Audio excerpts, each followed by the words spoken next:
L'info du jour. Pour le Real Madrid, information numéro 1.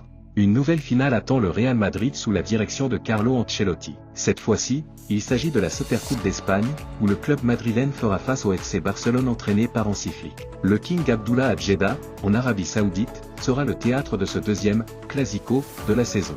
Le premier, disputé en octobre pour la Liga, avait vu les Blaugrana s'imposer de manière écrasante au Santiago Bernabéu 4-0. Bien que cette défaite ait été difficile à encaisser, le Real Madrid s'en est remis avec brio.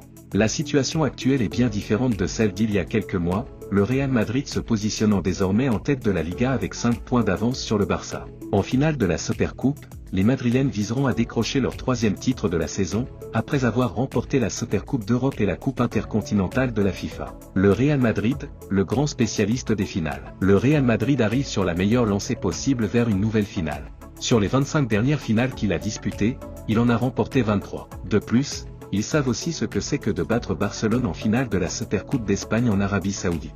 Pour rappel, le Real Madrid a battu Barcelone dans les mêmes conditions 4-1 grâce à un triplé de Vinicius Junior qui avait rapidement plié le match. Le Brésilien jouera également contre le Barça aujourd'hui. Le Brésilien a marqué 14 buts cette saison, tout comme Mbappé. Bellingham, en revanche, en a 10. À eux trois, ils ont marqué 38 buts jusqu'à présent cette saison.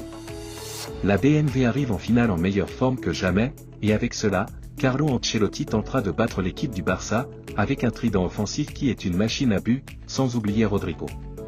Les Madrilènes veulent apprendre du dernier Clasico.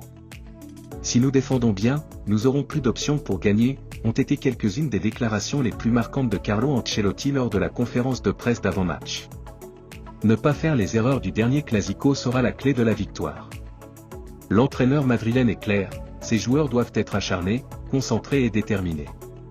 Cependant, le Barça est toujours le Barça, et la victoire en demi-finale contre l'Athletic Club 2-0 avec des buts de Gavi et Yamal, a renforcé la confiance de l'équipe catalane. Malgré tout, le Real Madrid cherchera à remporter la finale et à remporter le 3e titre de la saison. Il y a un désir de revanche du côté madrilène, et compte tenu de la bonne dynamique du Real Madrid, un grand match est attendu dans le Clasico. Une finale est toujours attrayante, et encore plus si vous la jouez contre votre éternel rival. Si victoire il y a au coup de sifflet final, ce titre aura donc une saveur un peu plus particulière. Deuxième information du jour concernant le FC Barcelone, son niveau semble moins élevé qu'en octobre. L'équipe présidée par Laporta a enregistré Dani Olmo et Pau Victor, mais pas sans controverse, remettant en question certaines règles du football espagnol. Plusieurs clubs ont exprimé leur mécontentement, mais le Real Madrid est resté silencieux jusqu'à présent. Ancelotti, lors d'une conférence de presse avant la finale contre les Blaugrana, a souligné la confiance de son équipe. Merci et à bientôt pour de nouvelles informations sur les matchs opposant les deux plus grandes équipes du monde. Merci et à bientôt. N'oubliez pas de vous abonner pour plus d'informations. Merci.